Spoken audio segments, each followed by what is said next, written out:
Hi everyone, I'm Nicola Kane. I'm the chair of the Transport Planning Society. It's lovely to have you here this evening. Thank you for coming out on such a warm evening, which I think actually is very relevant context for tonight's topic of discussion.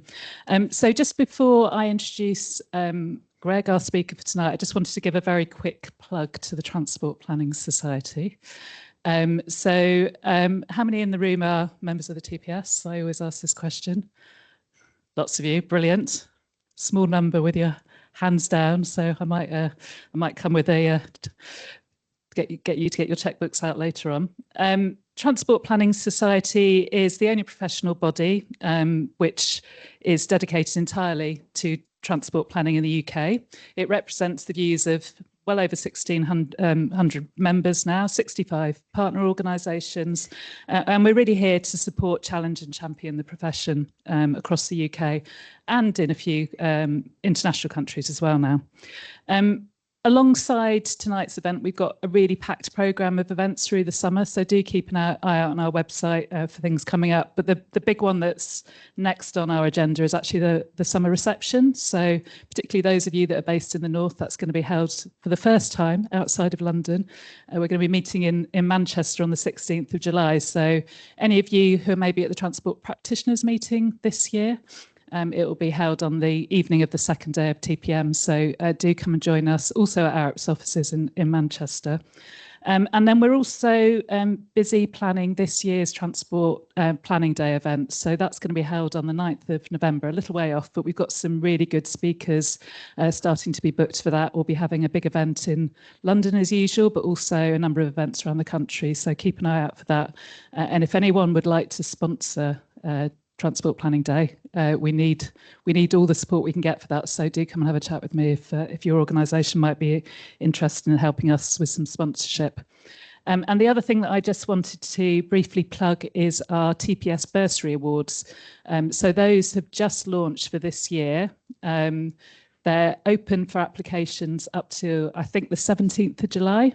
So if you're an early career professional and would like to do a bit of research into a topic related to our theme for the year, which is transport planning for thriving people and places, do have a look at that. It's an opportunity to do a bit of independent research. I think we give people £500 for doing the bursary if you successfully complete that. So there's a little financial incentive. And it's also an opportunity for you to present a paper to members of the TPS board, and quite a few of last year's bursary award winners are presenting at Transport Practitioners meeting this year. So it's a really good opportunity to develop your career, do some interesting research and build your networks in transport planning. So I've put a little slide together, which I think probably mostly says what I've already just said then. The other thing that you might also be interested in getting involved with is our policy panel. We've got a few members of the policy panel in the room. Don't know if you want to put your hands up. Neil's one. So Neil, you lead our appraisal policy panel. What's it called? Modelling and appraisal, something like that.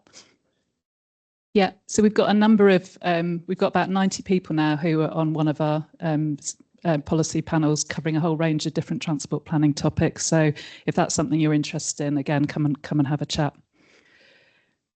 And the last thing I just wanted to plug is our partners program. So I think we've got a few new partners who may not appear on this slide. So if you're a partner and you don't see yourself here, apologies for that. But we've got a number of skills partners who are shown on the left-hand side, and also a number of public sector partners. And we have now opened up the public sector partnership for free. You don't get access to the skills programme with the free membership, but it does give you an opportunity to work a bit more closely with the TPS. So if you work for an organisation who'd like to become a Transport Planning Society partner, again, give me a shout, or you can email our ops director at the email address there. And last but not least, there's a little bit of information about membership levels. So if you're not a member already, it's only £44 to join as a standard member. So it's an absolute bargain, and we'd love to have more of you as part of the TPS. So that's all I'm going to say by way of plugging the Transport Planning Society. going to now move on to our presentation from Professor Greg Marsden. So Greg, you've actually been tracking what the DFT has been up to on decarbonising transport for a number of years now, but Greg has recently published a report as part of his Infuse project, which is doing a review sort of 5 years on from publication of the DFT's Decarbonising Transport Plan to see how we're doing. So we thought it would be great for Greg to come and present some of his findings from that. And I think also to update us on how the Infuse project's going, which is talking to communities about how you can create communities which are less dependent on cars. So I think some really interesting insights starting to emerge from that. About what communities think about climate change, what they think about cars and transport, sustainable transport more generally. So really looking forward to hearing some of the latest research on that. So if I can flick that over, might need some help with getting this on now.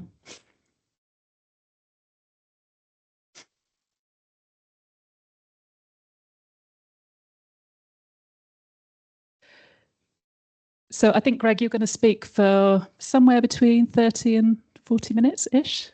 Yeah. We'll have plenty of time for questions. I've got a few questions up my sleeve, but I'm hoping we'll have lots of questions in the room. And we'll also be tracking questions from our online audience. So do drop those in the chat bar and we'll try and come to you towards the end. So thank you very much. Over to you, Greg.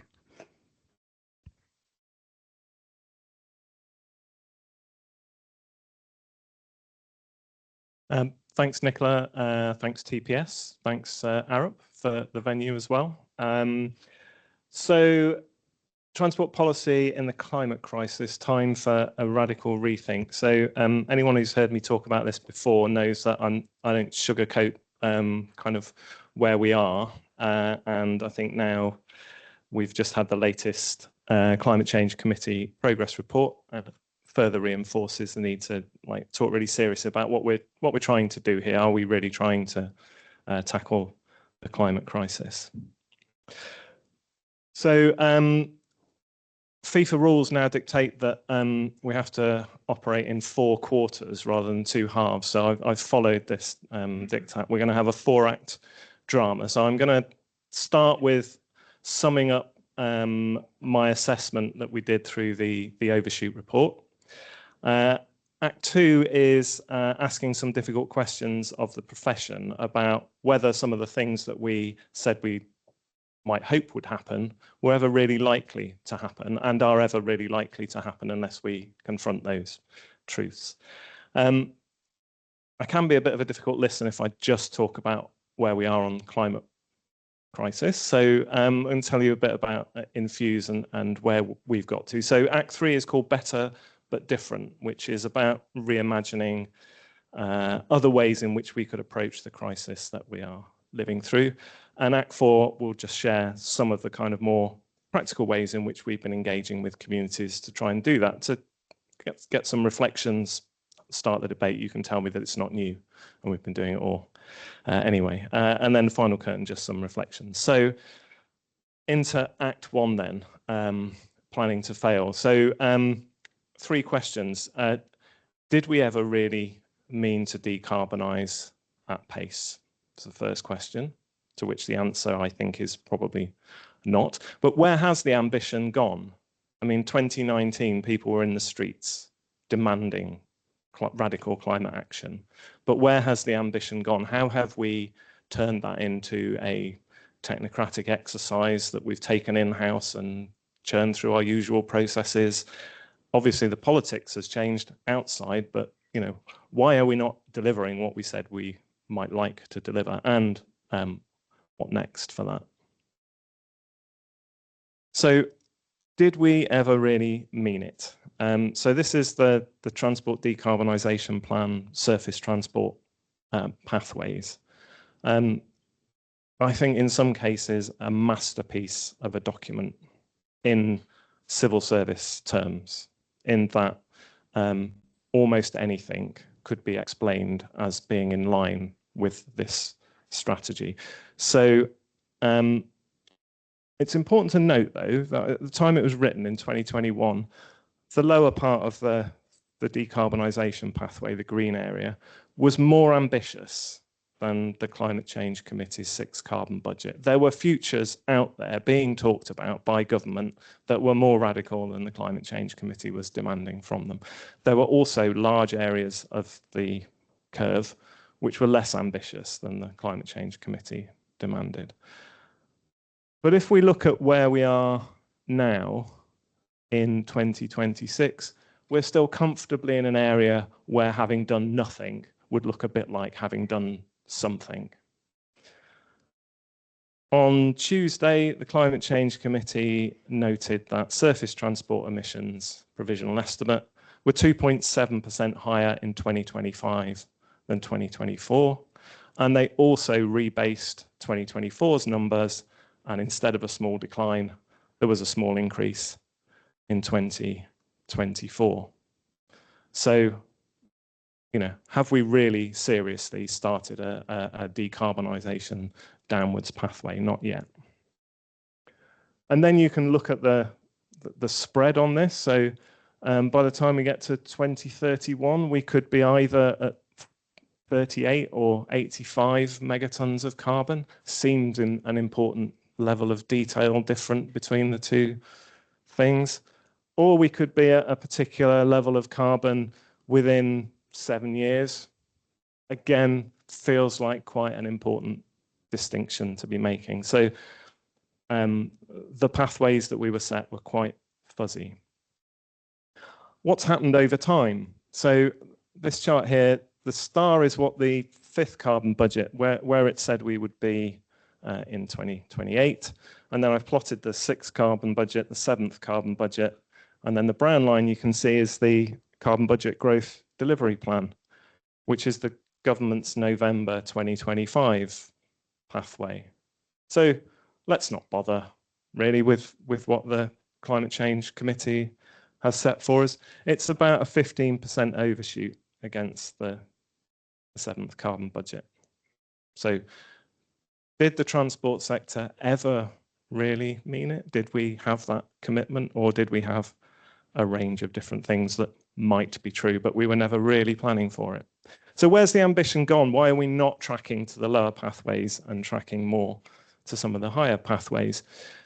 Well, I think it's actually fairly simple, right? The things we need to do are to reduce the number of fossil fuel vehicle miles driven and to improve the efficiency of the remaining fossil fuel miles that are driven. Those are the two things that matter for carbon. You can talk about how many electric vehicles are sold, whatever, but actually it's the reduction in fossil fuel miles that there's a thing that reduces carbon. So are we turning the fleet over fast enough? Are we reducing the amount of driving, particularly of fossil fuel vehicles? And so when you look underneath with that lens, you can see that actually we are drifting away from where we would need to be anywhere close to those carbon budgets. So the Transport Decarbonisation Plan had 2 extreme pathways for the percentage of miles driven in zero emission vehicles. Those are the ones in red, which I extracted from DFT. And this is the green line is the carbon budget growth delivery plan from last year. So we are tracking close to the low ambition for cars. So that means there's going to be proportionally more fossil fuel vehicle miles being driven for longer. Behaviour change has gone missing. I mean, it gets much less of a discussion in the Climate Change Committee's recent progress report, but their 7th carbon budget said there should be an 8 to 10% shift away from car to other modes. Not more use of public transport and cycling, but an 8 to 10% reduction in car driving miles that is moved over to these other modes. And that's actually a massive amount of additional public transport, walking and cycling to deliver that. I've put these figures together to give a comparison 2025 to 2040. I've kind of summed up all of the billions of vehicle kilometers that would be driven in each of the scenarios. So you can see the CCC's 7th carbon budget at the bottom, and you can see all the other ones there. So the TDP high ambition actually had an absolute traffic reduction for a long period of time during the TDP. That's gone. If you compare what the government is now saying, which is the policy on, with the NRTP core scenario, it's just 1% lower across that 15 years. And there's no vehicle kilometre key tracking indicator in the CCC's recent progress report. There used to be, that's gone. Talk about it would be nice if we could deliver more through behaviour change, but basically, no, we are planning for growth.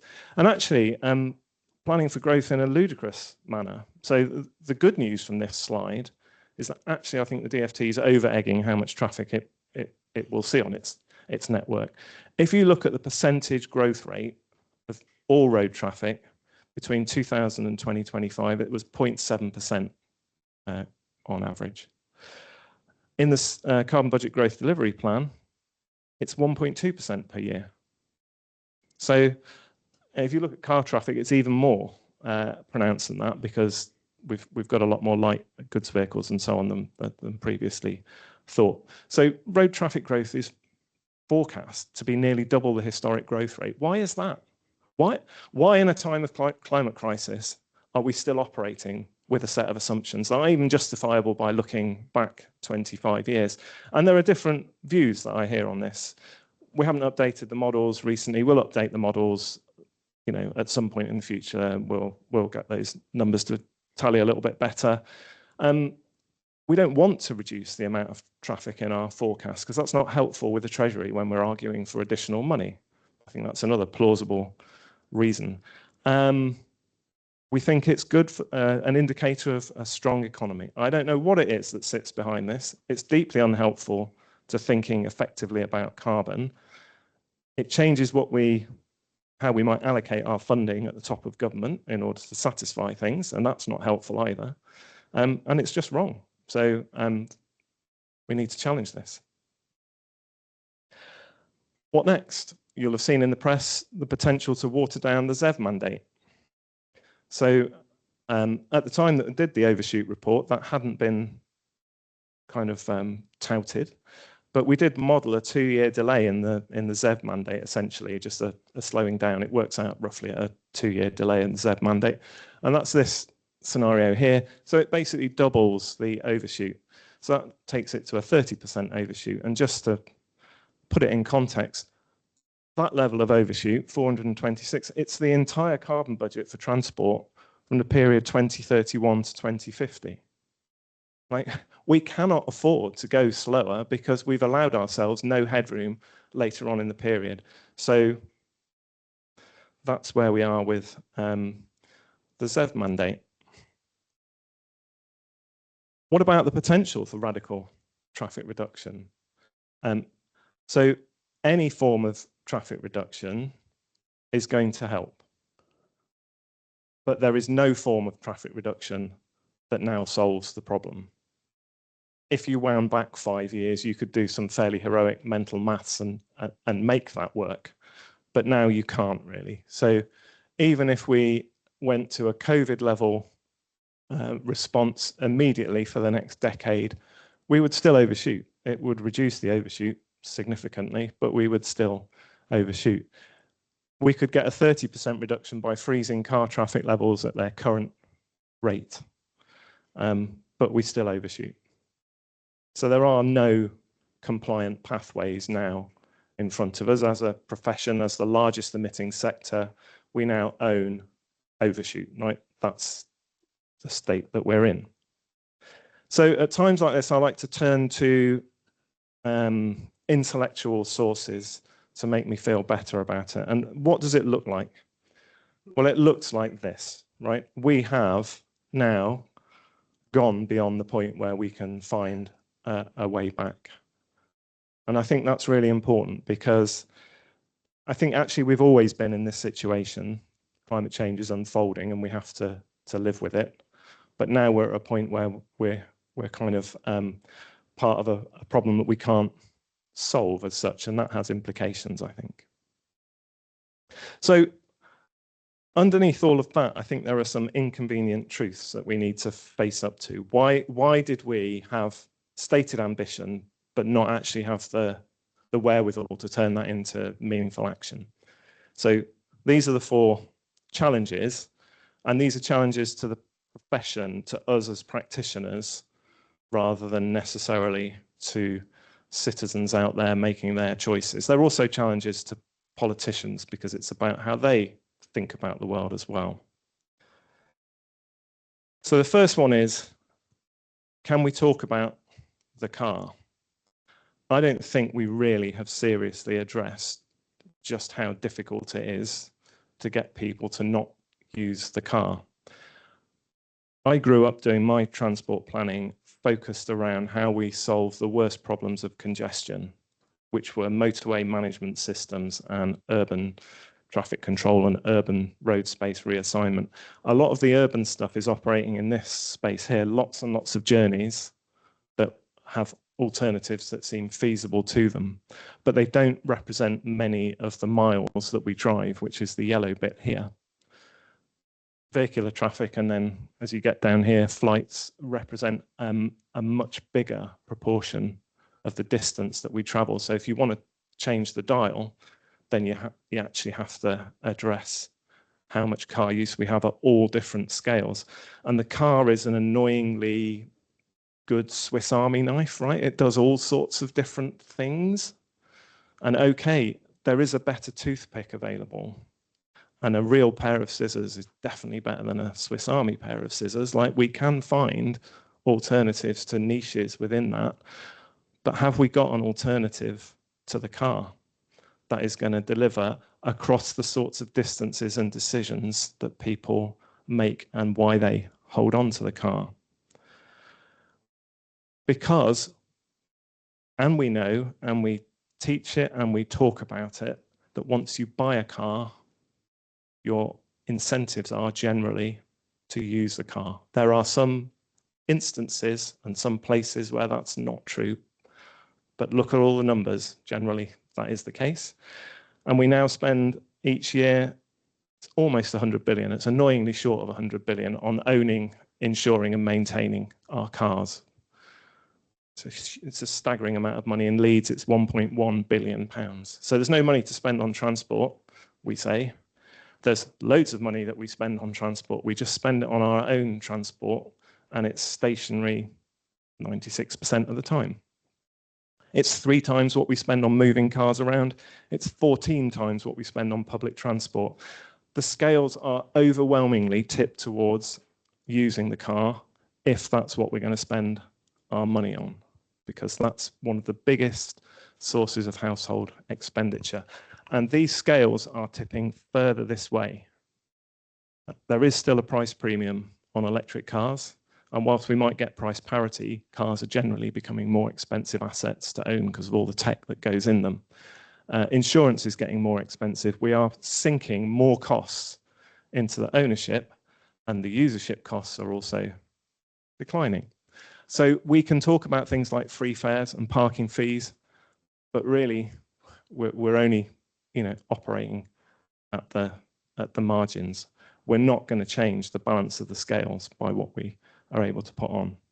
That's not to say that there aren't reasons to do that for local congestion management, for making our streets work in different ways and so on, but it's not going to change the dial in terms of how much we own cars. But the problem with not changing the dial very much with how much we own cars is that our incentives are then still to use them. And it's going to become harder and harder as driving gets cheaper and cheaper. The next challenge, so are we a nation of carrot lovers, right? So we always talk about better alternatives. And when you talk to the public, I'm not surprised that they say, well, I'm not giving up my car until I've got better alternatives, right? We never actually get to the point of saying just how much better would they really have to be before people would make those difficult decisions, or how much better they would be in order for us to then be able to put in place some form of traffic restraint. But the better alternatives narrative and spending on carrots therefore dominates our thinking. So there was a paper that was released not long ago. It's free, open access. You can grab it from the link there. Reducing traffic with carrots. Our general conclusion is their effects on aggregate traffic volumes appear small, especially from a climate policy perspective. So again, it's not to say there aren't route-specific benefits and so on, but using carrots to reduce traffic is not a very effective strategy on its own. And yet, that forms a very strong part of our narrative. We can't do anything else until we've improved the offer. Hearts and minds is another one that that comes out. So the theory that if we could change attitudes, if we could just make people realize that it's not good for them to drive so much, then we could change their behaviors. Now, another interesting study that I had some involvement in, led by Milad in the Infuse team, looked at the strength of the evidence for this. And our evidence is overwhelmingly cross-sectional within the transport sector. So at specific moments in time, we associate attitudes with behaviors, right?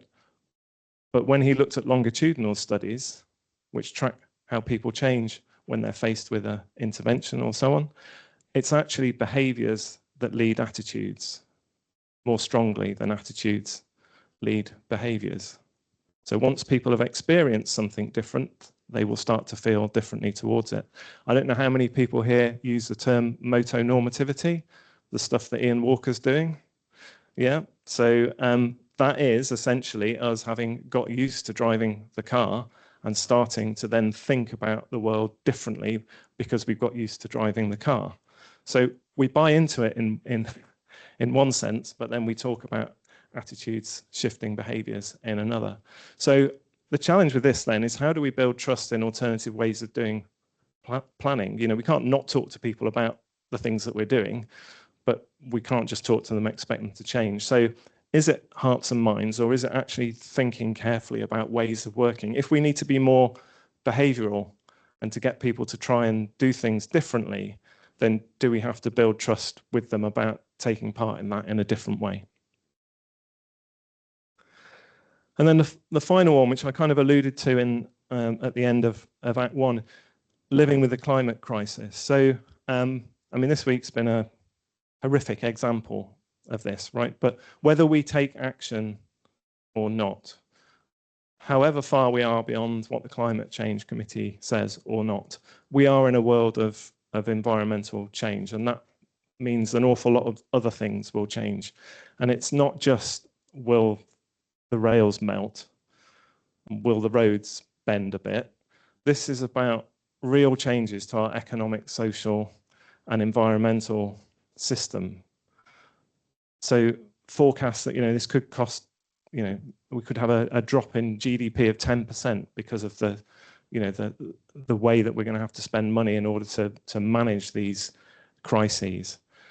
Food prices, you know, at the moment it's olive oil got really expensive. Ooh, you know, poor middle class, upper middle class, you know, but these are crop failures, and these will become more and more prevalent, and we will have to deal with that. So we ought to be thinking about the world that we're moving into in a different way. And I think Harriet Bucay, the quote at the bottom there, really nails this. We need to stop talking about climate change as a problem that we're going to solve. And in a sense, I think when you look at the Transport Decarbonisation Plan, that was what it was. And like, here's a problem, and we're just going to solve it. And in fact, Grant Chapps's amazing introduction to that document says we'll be able to solve it without anyone really noticing that we've solved it, right, by not solving it. Anyway, so we ought to be thinking about this as living with a condition rather than solving a problem, and wondering how we're going to adapt our transport systems through this crisis. So that's the cheery bit done.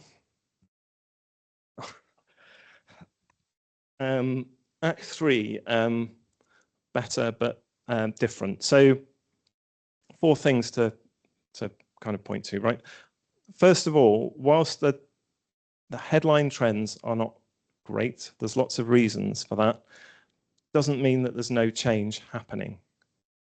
And therefore, we need to be really careful to understand the change that is happening so that we can make the most of it. Second, we need to be really honest with people actually about what is likely to happen. Not doing policies isn't the same as things staying as they are today. And that's, I think, quite difficult for local authorities to talk to people about the prospect that things might get worse, even with our strategy. But unless we're having an honest conversation with people about that, why would they want to do something really different about how stuff works, right? So that's the second point. We should be less binary. There are options out there, and we can be more flexible. I'll talk a bit about that. And then I think because of this attitude behavior duality, I think we need to become more experimental and learn from that. But we're going to have to provide hope. We can't talk about what we're taking away from people. It can't be about travel demand management and 10% traffic reductions. That's what I'm not going to be doing. How will this work for me as a citizen in the future? What is the offer here? So recognize the change that's happening. We did a report, the Commission on Travel Demand, I think it was 2017 now, looked at a whole range of social changes, the delay in driving license owning, the shift to online shopping. There's all sorts of things that are going on in society that are actually changing how we travel much more than we do with the transport policies that we put in place, but we don't talk about them and don't recognise them as much as we should do. We have one behaviour change alternative scenario within DFT. I don't think that's good enough. I don't think it really explores what's going on in society. And I think this chart is one of the most important and least discussed bits of evidence that sits in the National Travel Survey, which shows that over time, this is how much we drive per person per year across all of our income categories. And you can see that for the top two income quintiles, that has reduced significantly. What would our traffic numbers look like if that had not happened? Like, we've had population growth. That's why we still continue to see broadly stable, slightly growing road traffic levels. But underneath this, there's a change going on. And this isn't about wealth per se, because if it were, then you wouldn't see only essentially the top two income categories responding to this. And it's, a shift of more than 2,000 miles a year driven from the top income quintile. So why is that happening? Well, I haven't actually got a really good answer for that. And why haven't we got a really good answer for that? Because we're not focusing on that change. Honest comparisons. DFT's National Road Traffic Forecasts and the National Car Ownership Projection, right? 2060, 25% more cars. Is that what we want as a society? Do we ever talk to people about that as a thing that's coming for their areas? Even if you look at things like bus franchising, so that was from one of the franchise documents. Even with franchising, we're planning for a decline in bus passenger numbers. Everyone would like the bus network to be better and back to where it was at some unstated point in the past. But the reality is you can't have all of this and also loads more of that as well, because some of that has come over to here. So I think we need to be honest about the nature of the challenge that is in front of us. Okay, the third one. Oh, that's not, my animation's not worked there. Let's be less binary, right? So this is supposed to say sustainable modes over here, line down the middle, cars over there. I hear that all the time. And going on in the classroom in ITS, that discussion will be happening, right? It's either sustainable modes or it's the car. I don't think that's helpful. I think it immediately divides people into boxes. And we are thinking about a future transport system where all of these different things fit together. And in it are cars. And they are part of our vision of sustainable futures. So we need to find a way of talking about what the role of the car in society is and how that might change, rather than saying, well, you either do it by car or you do it by sustainable modes. I don't think that divide is very helpful for engaging with people, and I don't think it helps us with our imagination. The other way we could be less binary is to stop treating car ownership, household car ownership, as kind of a homogenous thing. So this is like a stylized life for someone. No cars through to some point in their, I don't know, let's say in their 20s. And they get a car, and then at some point maybe they have another one, 2 cars for a period. Perhaps when they've retired, they go down to 1, and then at some point they stop driving, right? So that's given our average car ownership statistics, not an unreasonable representation of something that might happen. What if our policies were actually to recognise that that's inevitable, that when you've got families with children who are struggling to manage to network everything together, that at some points in their lives they might want to have 2 cars, but it doesn't have to be normal.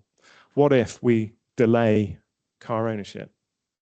What if we delay the need for people to have 2 vehicles? What if we encourage them, once their family time pressures pass, to move away from that? That's actually, I mean, I haven't measured out the squares, but that's probably a 50% reduction in car ownership levels.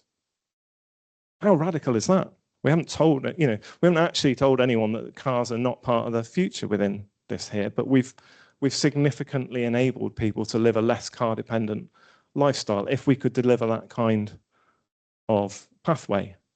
So what then, the questions are, what then would we need to do to create this space so that people aren't going into ownership as early?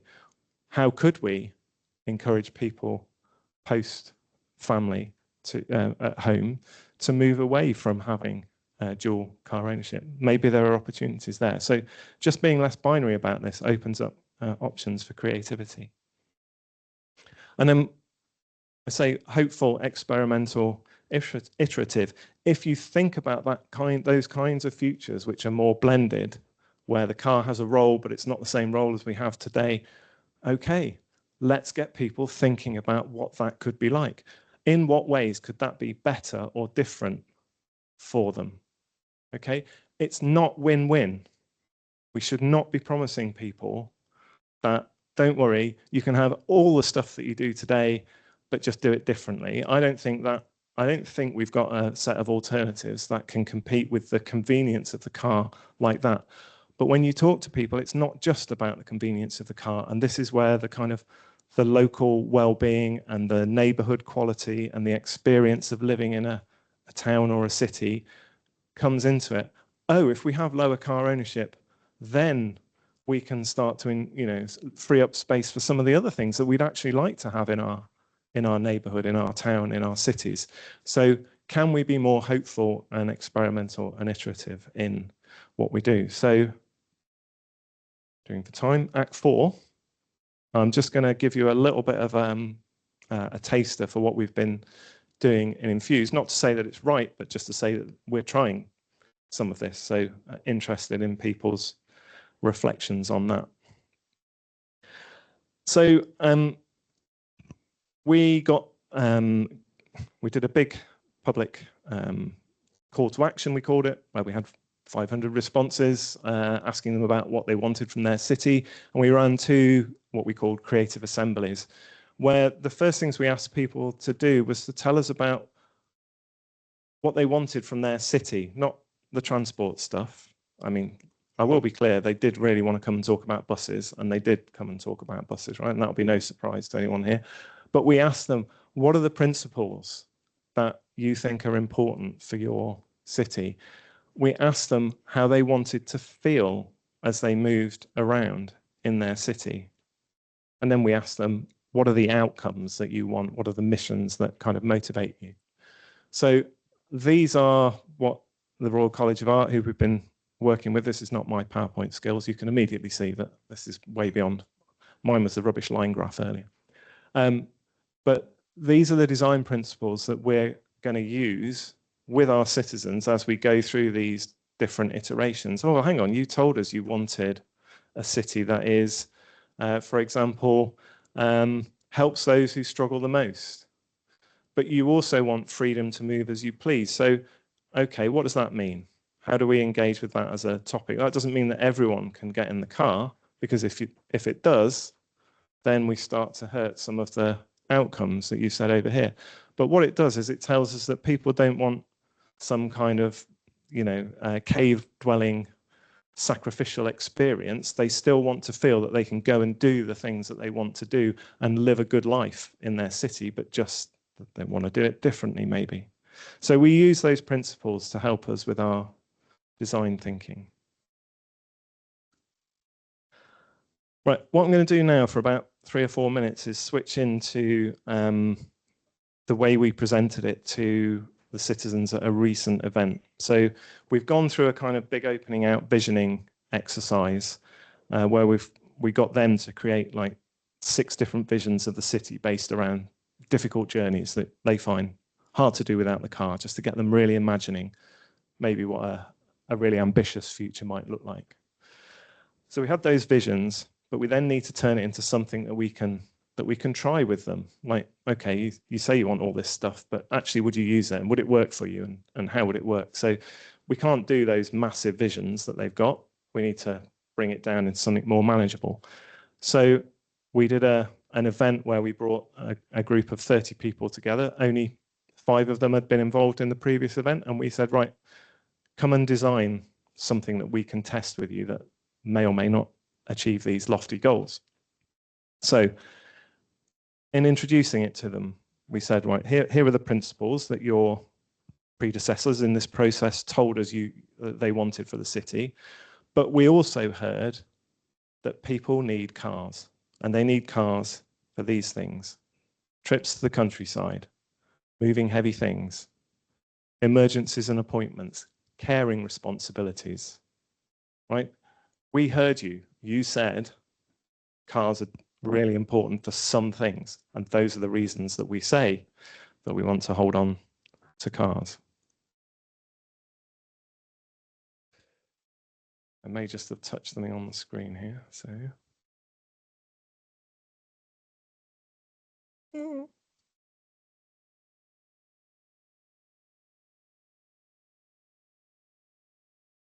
no, that moved for me here, but not on the screen. Can somebody put me back?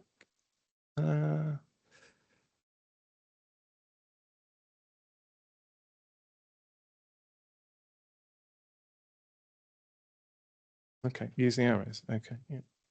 Okay, so where were we? Okay, so people told us they need the car for these various things. Most people also told us that they like alternatives to the car, right? So no surprise. People wanted safer cycle routes. They definitely wanted cheaper buses and more reliable buses. So both more and more reliable. Some people were already sharing, or sharing in different ways. So some people use the barrel bikes, some people use the car club vehicles. So there's some elements of sharing that are going on within the community. People talked about community-based sharing of cars and of lifts as well. So these are some of the things that people did or would be prepared perhaps to do more of. We told them challenges with our current transport plans is we can do some of these things. We can build better cycle routes, but we haven't got the money to do it at the kind of pace that you might think would be helpful. And we can't fit them in at the same time as trying to resolve the problem of how many cars we have today. And we shared with them that if we carry on as we are, not only do we not have the room to do it today, we'll have even less room to do it in the future. How do you feel about that as a prospect? And we talked to them about the risk of buses struggling even further in such a future. So we said, we've listened to what you had to say and the importance of the car in your life, and we've listened to you about your alternatives. We don't think that we can both have the current high or even higher levels of car ownership and that better alternative to the car. Those two things don't fit together. So perhaps a possible future that they could work with was that you could have access to cars when you need them. For that to work, you would really need a fairer and more flexible way of getting around. If you have to end up doing this for all of your journeys because this doesn't work, then why bother getting an app?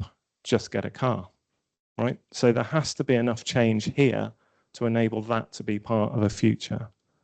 And if you can do that, then fewer people might need to own cars. And if fewer people own cars, then you can start to have the discussion about regreening your neighborhood, or about play streets, or about other things that you might want to see happen in your city, about reallocating roads to other forms of transport. So can we find a compromise where people are willing to do some of this if the system evolves? So the task we gave them: help us design the future that you want. We gave them what we called a salad bar, right? So we had 154 different things that we could have, that we'd either heard from the citizens or we were aware of from research and practice, policies that could be put in place in a city. Now, we thought we really need to give people a blend so they feel listened to. So more ways to get around, different forms of transport, cheaper transport, cars when we need them. So car has to be recognised as part of this. And we made them choose something from each part of the salad bar so that we could begin to see how those packages might be put together by citizens. I think this one was interesting, Organisations Act. So Leeds has a stated vision to be a city that doesn't need to own a car. That may not be immediately apparent, but if it were, then organisations would behave differently as well. So the way your commute was supported would be different, or the way we attended sports events or community events could be organised differently. So organisations having a role, and community change were all of the kind of more localised interventions that people said they wanted to improve their areas. So our role was basically to try and distill some nuggets of findings from research that were communicable. I have got some of the cards with me if people want to have a look at them later, but we got them to kind of engage with these options, and they had to pick their one thing from each part of the salad bar. We then gave them back the visions that the other groups in the previous assembly had come up with, and said, well, look, imagine if that was the transport system now outside your doorstep, the things that you've just put there together. Do you think it would take us towards a particular vision? So we got them to pick one and kind of focus on that. So essentially getting them to test back the transport options against where they wanted to go and what they wanted it to feel like. So that's where we are in the process. We've got their kind of bucket of ideas. We're now going back to our industry, government and civic partners and having a discussion with them about what could be possible. So Nicola, Tom, Graham, whoever else is in the room who's part of our partner organisations, this next stage is really, really important. What could we put on the table to be an ambitious trial for them to test out against this broader set of things they've wanted to do? So we are in the narrowing part of the funnel, and everyone will have to make compromises. We are going to go back around this process again next year, so we'll do a second experiment. But the idea is then in November, once we know what's feasible from the partners, the citizens and the partners will come together and design an experiment. In May next year, 100 households will give up their car for a month and take part in this new system that we're offering. I'm absolutely bricking it as to whether we're going to get 100 households. I think I said that in public and online. Okay, the great thing about it is we're going to try something different and positive, I hope, and built from what people say they want. I think we have to move to this form of acting, reacting, changing, learning. We're not solving this through our typical managerial transport planning policies. Business as usual planning, the first part of this presentation, is part of the problem. It has delivered a decarbonisation strategy that has increased emissions by 2.7% 5 years into the strategy. What kind of strategy is that? Our business as usual planning is not working, so we have to try and do something different. But it has to be hopeful. It can't just be about what people are going to give up and lose. And not everyone's going to be in it, right? People often say to us, oh, what about the people who, love cars or whatever? Well, great, but, Apple didn't try and sell their iPhone to everyone at the same time, did they? They went for the early adopters and they built and they learnt and they made a better product. And funnily enough, that grew. So let's work on the people who are most willing to give this a try and see if we can't make it work for them, then we're never going to make it work for the people who are miles away from that at the moment. So for me, it is a real question. Are there better futures out there? Can we find anything that looks like it would provide a different form of living? And I think we can, because it already exists.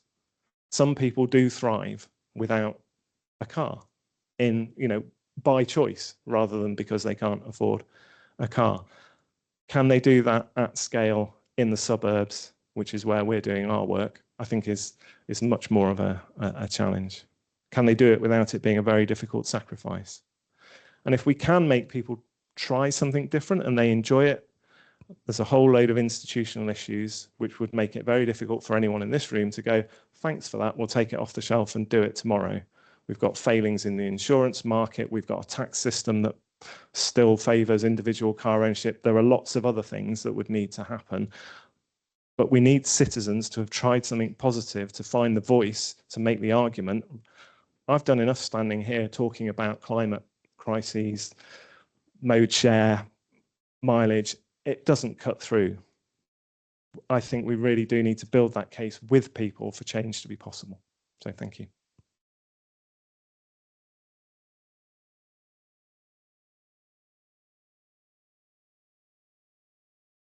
Fantastic. Thank you, Greg. You ended on a positive note there. That's great.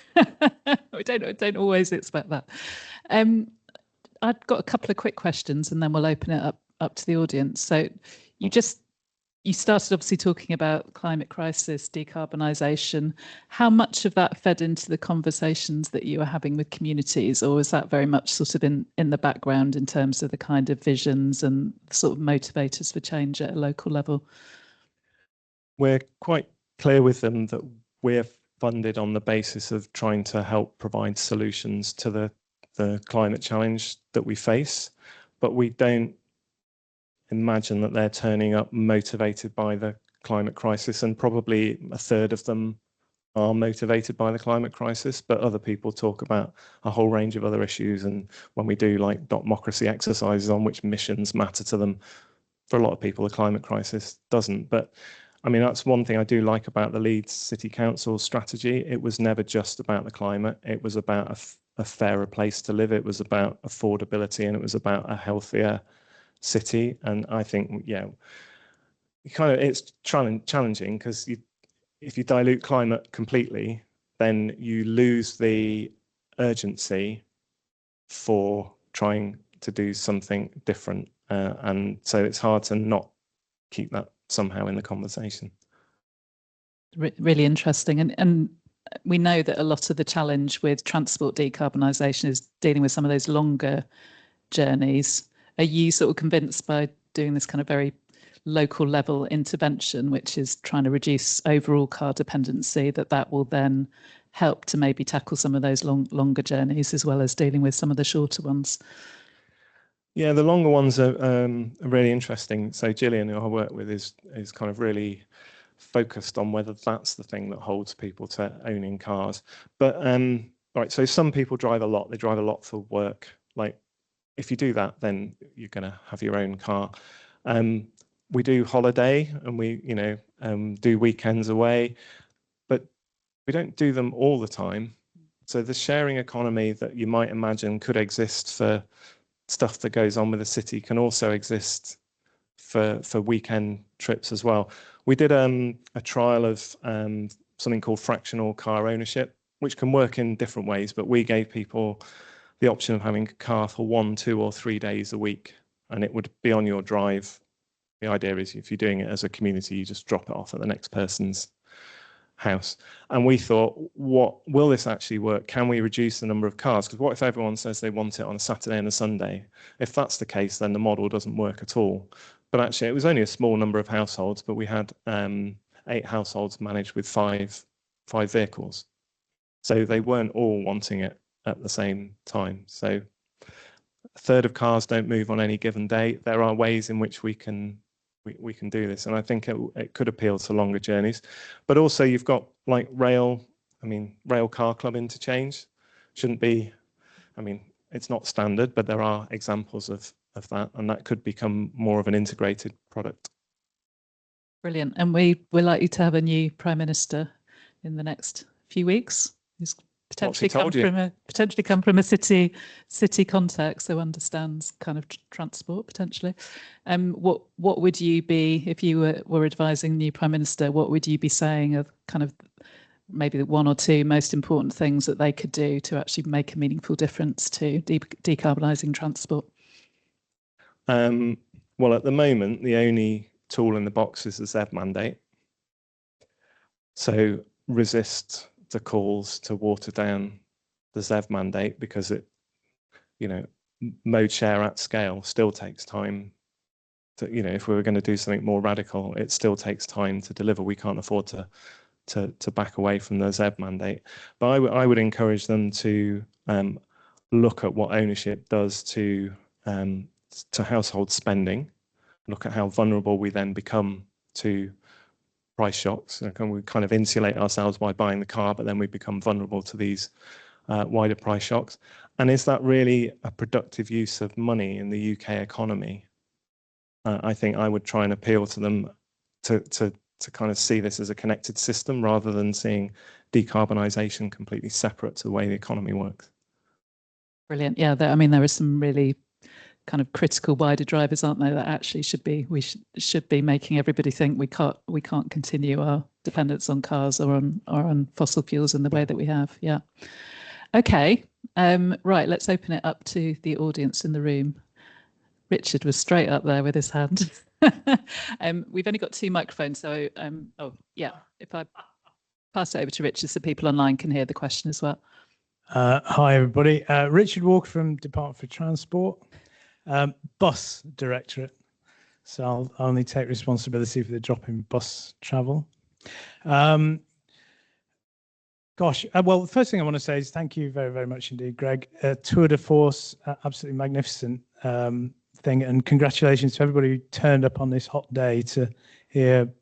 I think it's like sort of agenda setting is where you excel, Greg, and there's a PhD in every bullet point of every slide, and a research agenda on every slide probably, and a political agenda across the whole thing. So congratulations. And my advice to TPS is the policy teams or the policy panels to just not just watch this and then forget about it, but sort of build it into a research and an action agenda. So thank you very much. Now I need a question. So I'm going to give you, I've got 1 to test you on your data and 1 for you to speculate wildly about the political situation. So on the data, what is the reduction in fossil fuel mileage when a household in one of your experiments comes out of 2 car ownership and goes down to 1, goes down to from 1 car ownership down to 0? What is the actual percentage reduction in fossil fuel mileage you get? So, is it of the order that you'll need to hit those descent curves? And the speculate wildly question is, it's very hot, particularly in the southeast. Everybody in Yorkshire thinks it's hot. It's a lot hotter in London at the minute. Do you think this particular heat wave might restore that kind of spirit of 2019 thing where it came out of, because we've forgotten about the climate change agenda before and it's come to the top of the agenda? Do you think this particular heat wave, because it's affected London, and Andy Burnham's in London this week, might move the dial on getting it back up the political agenda? Right, hand it straight over to you, Greg. The answer to the second one is no, right? I've lost count of how many different events that we've seen that represent climate breakdown.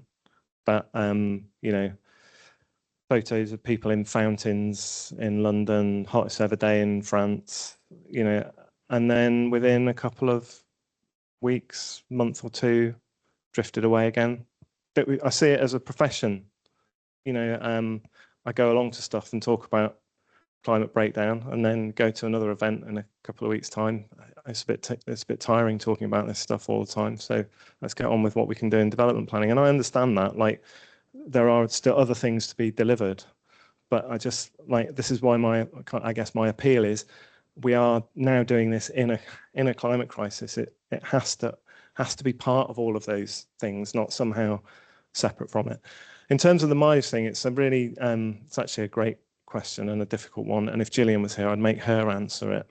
We are having a lot of discussion about the transition in car ownership. We don't understand how people move between states of car ownership very well, and we don't understand how big the jump is between when you reduce the amount you're driving, and then at some point it then becomes feasible for you to consider not having a vehicle. We do know from car club data that once people stop driving, they don't use the car club for as many miles as they thought they were going to, because they then start to see the alternatives for the convenience and financial value trade-off that they actually are, if you're not comparing them to the sunk cost of a car.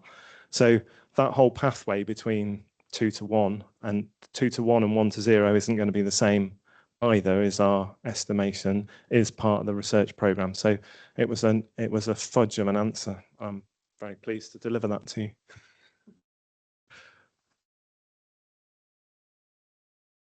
This on. My name is Chris Bainbridge. I'm well, retired, but a director of a innovative bus company called the Fleet for Change, but it's got no money, so it's not doing anything. There's a couple of things.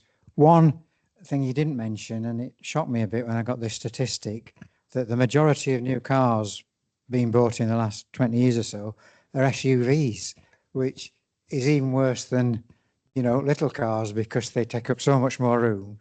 They present so much of a danger to sort of vulnerable road users, and it's a sort of arms race. You know, people say, well, I get an SUV because it protects my children, and then everybody else says, oh God, I've got to protect my children from the SUVs. I thought the comedian Alexei Sale had a good line on that. He said, I'm going to protect my children, I'm going to take them to school in a JCB. And but I don't know how we get out of that mentality, but I think the easier place to attack this car, you know, down from one car to no car, etc.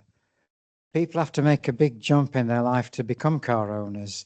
You know, young people, I think it was Brian Souter of Stagecoach said, well, in Switzerland, Sweden, etc., people get a car at 27.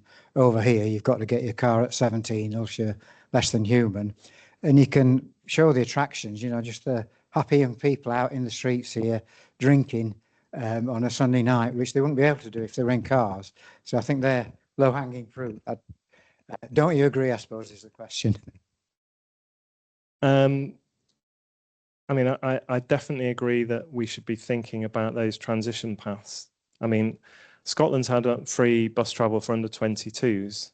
Well, I'm not aware of any evidence yet that has shown, like, what is the impact of that on car ownership decisions and on people building up skills to not be car dependent for much longer in their lives, which I think will help with undoing car ownership decisions at other points in the future. So I think that's a really important time, and it's also quite an important policy time, I think, for people, when lots of people aren't, you know, there's more wealth in the older generation, it's more held in inheritance, and younger people don't have as much money, as much car ownership. So it's a real policy, it's an opportunity, I think. And as for SUVs, a really difficult one. We have in the report covered the carbon impacts of, I mean, if you go electric and you go electric at the scale of SUVs that are built nowadays, then you have loads more embodied carbon in the construction of the vehicles and the batteries and everything else. We just don't need it. 97% of our journeys are less than 35 miles in length. Why do we need a 400-mile range vehicle for all of those journeys? And that's why shared mobility does provide some greater flexibility, because you don't always have to have the massive car. If you're just buying one, then you're buying it for the Swiss Army knife kind of scenario. Neil Chadwick from Steer. In this context, mode shift targets, completely pointless, because we don't want people just to think they can do what they're doing now, but in a different way.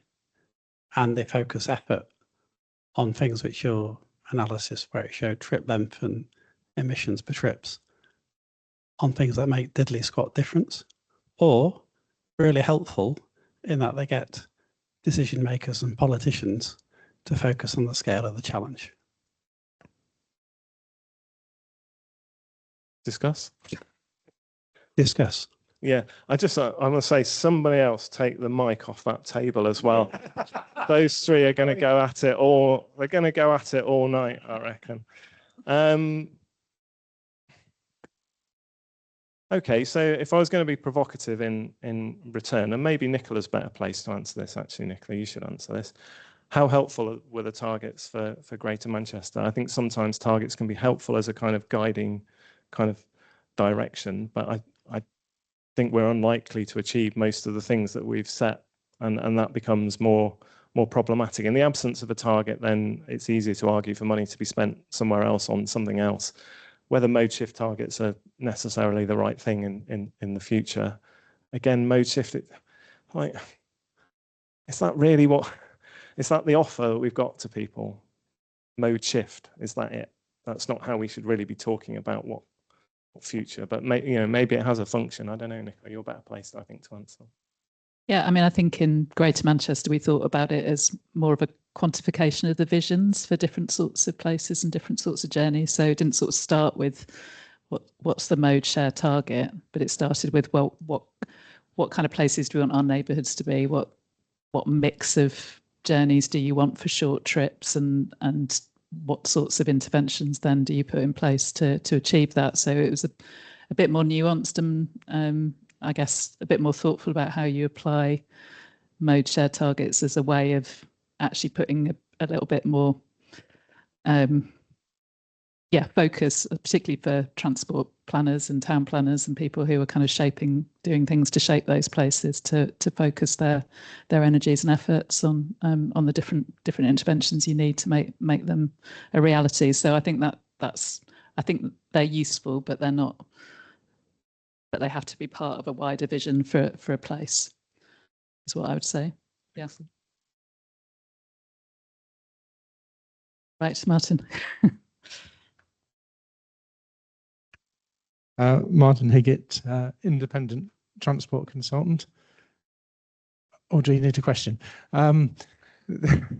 Just by the way, on the targets, a certain combined authority not far from Wellington Place, in its draft LTP, had a target of 1,383% increase in cycling, just in terms of looking at the sort of climate things. And then you think,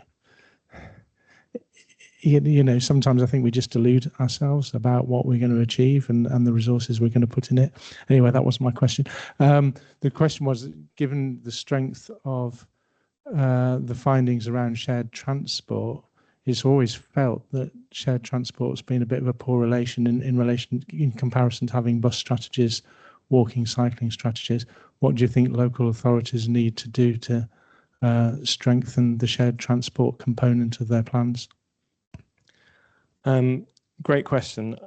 I think this goes back to the binary problem that we have, but we're not treating all forms of transport as potentially delivering the same public value as each other, right? So we provide lots of subsidy for running buses to deliver outcomes which are not dissimilar to the sorts of outcomes that we might get from greater shared access to cars. But that's a market that operates as a market, and we manage it in a different way to the way we manage public transport. I think we really have to ask ourselves, what tools are we trying to encourage here? Are they useful? Does the state have a role in supporting them? How should we shape and enable that market to deliver the public value that we need it to? And I don't know, getting a barrel bike from Leeds rail station, which I sometimes do up to the university, and I'm relatively wealthy, it's a bit of an emergency purchase. It's like £3. It's the same as a a bus fare. And I'm wondering, you know, unless you're using it on a super frequent tariff, is that really an offer for everyone? Yet, if that's part of the system, you know, so I really feel like we need to kind of get to grips with like all of the modes, and maybe that becomes more possible now. We've got mayors, now we've got you know, more bus powers coming in. Like, can we now start to use that as leverage for a different way of trying to facilitate that? So it's a really good question.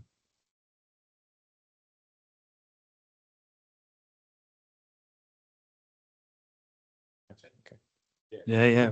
You're stuck with us now. Graham Bannister from Mobility Ways. Well, just on that shared transport piece, if you haven't read it, Transport East have done a piece around shared transport in terms of guidance. Really useful because it talks about all forms of shared transport, which I totally advocate for on the basis that we run carpooling. And that is the biggest thing that you can do to actually tackle some of the things you're talking about. Also around the vision isn't clear. What are we trying to do here? We're trying to get more people to use their own car less. Focus on that, and things will start to change, in my opinion. But I guess my question is, how do we get hopeful? And a lived experience by my daughter, who's in her second year at a university, which I won't name, but it's a decent university. She's doing environmental science, so I was really happy about that, following in my footsteps. And hopefully going to do far better than myself. But she's 2 years in, she's got a year to go. She's already decided she's not going to do 4 years because university, what's it about? She's already coming away from an environmental science degree where I hoped she would go into it with a view of, let's change some stuff, and basically saying we're cooked. So where is the hope? How are we going to drive hope when the next generation coming through, who are going to ones who are actually going to deliver this hope, are now feeling hopeless? Difficult question, right? I mean, do you go home feeling hopeful at the end of all of your day's work when you think about the scale of this? Yeah, so I have some days where you just think, you know, blimey, another announcement that takes us in the wrong direction. Is that, you know, who is anyone really listening to the science on this? But I think people have a right to a future, and they want people to be talking about how to enable a different future. And I think that's what we should be talking about. It's not business as usual. It's not can we enable you to have the lifestyles that we've been living now, but it's a different kind of set of options and opportunities. And I think it's, you know, resilient living. Like, we have to engage with that as a, like, not just as a how crap will this be, but how can we make this a better but different way of living? I think it's actually although it comes from a pretty negative place, it's a more positive conversation to have than, you know, I think we've worked out we can't unengineer business as usual. We've got to find another new way forward. So yeah. Jamie, I think, did you have your hand up next, and then we'll come back? Hi, Jamie Bailey, North Yorkshire Combined Authority. So assuming like a baseline where we can expect some kind of transition to EVs, and that includes HGVs, etc. There's a difference between policy on and policy off in terms of that, the amount of overshoot. As electrification progresses, the argument for the kind of behaviour change that we've been talking about this evening kind of diminishes as the range of that overshoot decreases, right? So right now the argument's strong for behaviour change. In 10 years' time it'll be less strong, but that's when everything will be coming into effect if we start now. So how does the argument get sustained? And this is purely in terms of carbon. Obviously there's all the other reasons why behaviour change is probably a good idea as well. But just from the carbon perspective, how do we continue that argument as the argument diminishes? I mean, it's partly why the, you know, even stupidly high levels of traffic reduction don't get us back on pathway, that transition. And, you know, so yeah, people have been arguing for 15 plus years that start doing something radical now because you get the benefits before we're electrifying. But I think when you look at so the biggest response we had in our creative assembly processes was when we said, well, what would it feel like if your street had 20% more cars on it? Universally negative emotions, stressful, concerned, sad. So if that's what we're offering, then, you know, I think we've failed in our broader kind of duty. It doesn't create streets that keep kids safe. It certainly doesn't help with social equity. I mean, we are already in the process of like basically plugging in cars into, you know, terrace streets and so on. Fine, I can see the social equity argument for like the rates of electricity that we have to pay for, but we're closing off opportunities to reuse street space. We're part privatizing pavements to enable this continual dominance of cars in society to carry on, and we're doing it without even really having a discussion about whether that matters or not. In a sense, that's kind of like the worst end of the response to the climate crisis. Well, at least, you know, let's just get as many electric vehicles out there as possible. I think we're beginning to make some mistakes that are gonna hamstring us for years to come. And the electricity sector, I worry about even more. They see this as a massive opportunity, right? Because for grid balancing.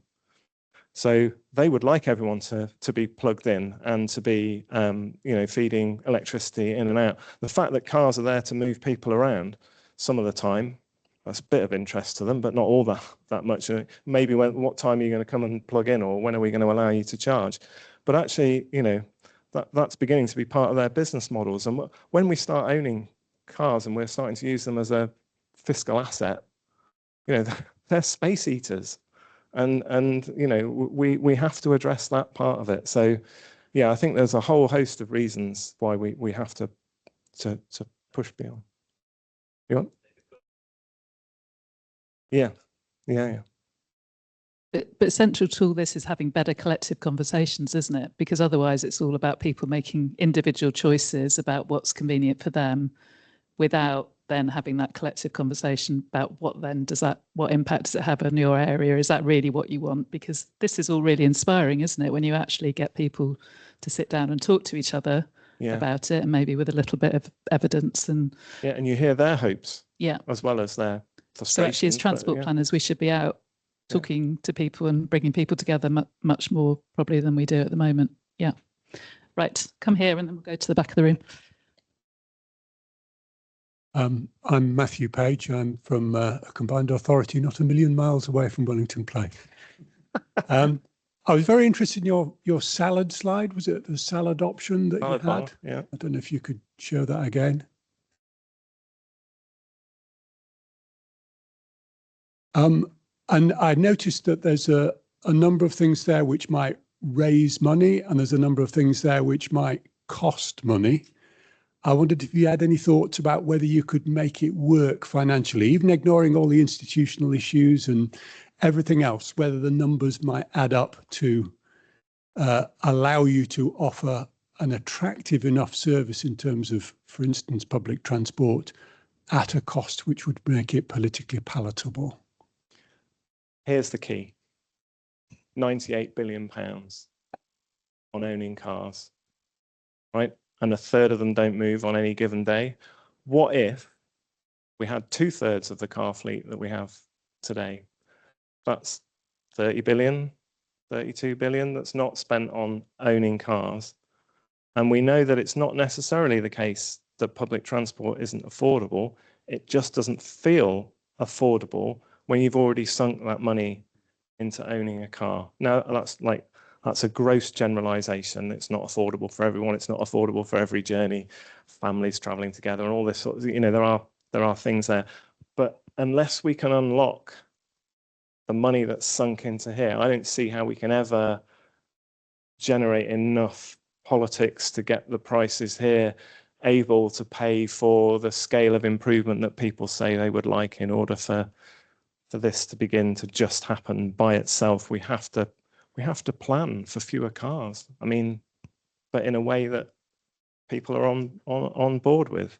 It's almost like a chicken and egg situation where you would release that money that's invested in cars if you could use it to improve the other options. Yeah, and you know, that's part of our experiments. How does it feel to you? So we pay people to give up their car. We pay what they would spend on owning the car so that they can realise, oh, well, actually, right, I'm starting with £600, and that's before they get an incentive to take part in the experiment.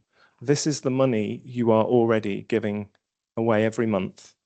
Now, take part in the experiment and see how it feels. And people have talked to us, like, who haven't taken part in the experiment, about things like, well, actually, I gave up my car. I got it from a relative. I never really wanted it. I sold it. And what I do now is I put my money every month into another account, which I can use for special things that I need. And kind of like they'd seen it as a burden to them and as a cost, and they'd found another way of dealing with it. I don't think that's for everyone, but it's just an interesting example. Thank you. I think we had 2 or 3 questions over here. I'll go to this lady first and back to you, Caroline. Thanks. Anna Vickers, I work here at Arup. Following on from what Nicola was saying actually about people doing what suits them, I think that's part of the issue really, that as most of us in the room transport planners or related to transport planning, we're in a bubble where we think about transport and choices a lot. And most people, 99% of the population, don't. They're going to buy a house, and they buy a house based on price, number of bathrooms, number of bedrooms, size of the garden. Choice made. And then they realise, oh, got to drive everywhere. So then they might have to up rev to 2 cars because they've made that decision without even thinking about transport. And I think that's the thing, like your study is interesting when you're saying about what people would like. But I think most people think that the traffic is caused by other people driving and other people not getting the bus or other people not cycling. It's not them, because they have to drive, because they have no other choice, because they live in this house that they decided to buy based on the garden and all the rest of it. So I think really what I'm getting to is your experiment is super powerful, and sort of almost spreading the word so that people understand that there might be other options, and really actually getting people to think about how much money they are sinking into a car which they're now obliged to use. But I think it's that just general awareness. I don't think people outside of transport planning just have that awareness or make those decisions in the same way that we think they do. Discuss. Yeah, I mean, great points, Anna. I think for me, part of the problem is that basically people feel like they've been told to sort the problem out by themselves. You know, you're an individual. It's your choice whether you want to use the bus or get a car. And some of this stuff, if it's going to work, requires collaboration, sharing, community-based resources in some way, whether they're managed by businesses or shared by people within a community. And that's not something that just like, well, it can generate it itself, but can we be the sparks to help generate people thinking about that, and also about what they might get back in their community in return for that? Because again, just doing it as an individual doesn't create a pop-up park or a play street or whatever. That's just your individual choice. Where's the discussion about how this works for everyone in the area? And it won't be for everyone. Like, and also completely prepared for us to fail. Happy to come back in 3 years' time and say, do you know what? People tried it and it was all a bit too difficult and they weren't really interested. And I think that takes us in a different direction. I'm hoping not to come back with a negative message, but maybe. Thanks. Hi, Alistair Ford from Newcastle University and DARE, the National Hub for Decarbonised, Adaptable and Resilient Transport Infrastructure. I'm just thinking, building on that about marketing, like we were one of these classic families that gave up our car when it failed its MOT and it was too expensive. We just thought, well, we're not replacing it. And then only then do you realise how much it costs. And how much you save. And then I see car adverts now and go, how much does a car cost to run and insure and all of this? So that, are we very good at selling? I've never seen an advert for a bus in the cinema. You see the rail adverts and things like that, but how many people are aware of all of these different opportunities that are freed up from not having a car? I was on the train today and mentioned Co-Wheels the car club to someone, and they're like, oh, I had no idea that car clubs existed. That sounds much better than owning a car. So do we need to also, as well as working with designers, work much more with people who understand marketing and messaging and selling products better, so that the awareness level is much higher of the benefits of these options, and the options actually exist? So that sounds like we should also send you around on the rail network, just talking to people about, Happy to be options that paid are to do available. that. Yeah. You can study their resilience while you're out there, Ali, as well. I mean, I think understanding what the offer is still a bit of a challenge to me. I mean, like, everyone got really excited by mobility as a service in transport planning circles. I think it's a hideous name from the perspective of citizens, and it wasn't really a product. It's kind of a wraparound information and public transport purchasing kind of thing. So it doesn't really engage with how it works in your neighborhood and community either. So I think what we're trying to do here is what is that bundle of things that might appeal to people? Is it one bundle? Is it quite neighborhood community specific? How bespoke are the solutions going to be? How community based versus how business oriented are they going to be? I don't know that I could give anyone some marketing advice at the moment. I think we've got to learn first. But I think your point more generally, that it's not normal as a lifestyle to do that. It's more difficult to do it. It's more invisible. You've got to become skilled in different ways. How do we upskill people and make it become more normal? I think maybe that's where the transition pathway in car ownership also helps. We focused on that much more at an earlier age, and building that competence and awareness and understanding of how it all knitted together. Then I think it's easier to return to that behaviour later on. Greg, I saw something about getting hairdressers and barbers to deliver behaviour change projects, because they're talking to lots of people all through the day in the local community. So right. maybe you need to recruit a few hairdressers into your project. We've got quite a few questions online which we're not going to have time to go through, but there was one from Rebecca Gibson, Jamie's colleague, who asked about who works for York and North Yorkshire Council Combined Authority, asking about how we make these approaches work in rural communities, and do you think there's hope in places where it's hard to make transport services stack up? Certainly think there's a really strong social case. There is already lots of lift giving that goes on in rural communities, but there are some good examples of rural community-based car clubs. We can think about incentivizing those in different ways. I mean, clearly you've got different densities of provision, and some things are going to work more or less, but I don't think you need to have the same scale of aspiration in rural areas as you do in urban areas, but maybe some of these things are actually transferable across contexts. And again, tackling some of those social exclusion issues as well as carbon emissions. Yeah. I mean, we are working with Calderdale to kind of test the packages that come out and think about, is that really going to work in Calder Valley or whatever? So we are going to try a little bit of that.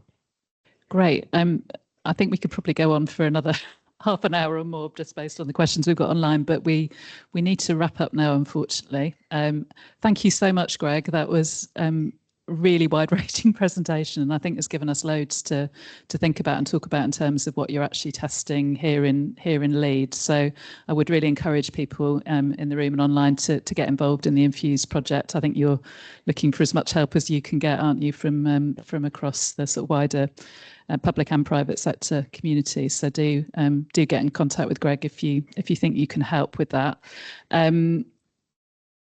Thank you so much to Arup for hosting us again today. It's a brilliant space, and thank you for putting on all the catering. We really appreciate it.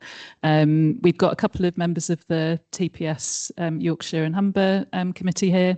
Imogen, do you want to just wave your hand? And Julian. I think you've got another event coming up. Do you want to give it a quick plug while we've got everyone here?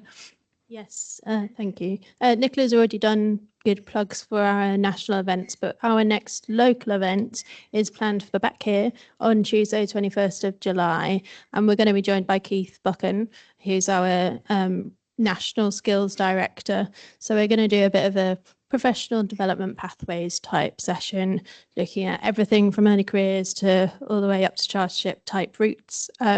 So we'd really love you all to join us. And we're also looking for some speakers or kind of panelists. So if anybody's had any experience doing chartered transport planning professional qualifications or PDS stuff, we'd love to hear from you and hear from you at the event as well. Thank you, Imogen. And don't forget. Oh. Yes, Julian, do you want to do that? Yeah. Right. Well, I'm Julian Ridge, one of the regional reps. This one is a slight work in progress, but had things gone according to the way that Imogen and I imagined they were going to go about 6 weeks ago, yesterday evening we would have cancelled a walking tour around Sheffield because it was too hot. But we have postponed it. That event is, have we got a date for it? I think it's sort of we're planning to do it on the 9th of September. That will be a walking tour around the centre of Sheffield, looking at some of the amazing things that they've done there, probably followed by a retirement to the pub. So see you there. Brilliant. That sounds great. It's fantastic to see such a vibrant kind of events calendar that's really starting to emerge in the region. So thank you for your help in getting all those events organised. And thanks to everyone for joining online. I'm sorry we couldn't get to more of your questions, but maybe we'll share them with Greg and see if he wants to answer some of them perhaps on LinkedIn or. Good to do that. Yeah. Fab. I think we've got the space until 8 o'clock, so do grab a drink and a snack. The slides or the questions? Yeah, sure. Yeah, happy to do that. And can we share the slides? We can, yes. And I think this will go on our TPS YouTube channel at some point very soon as well, if you want to watch any of it back. So thanks again to Greg and enjoy the rest of your evening.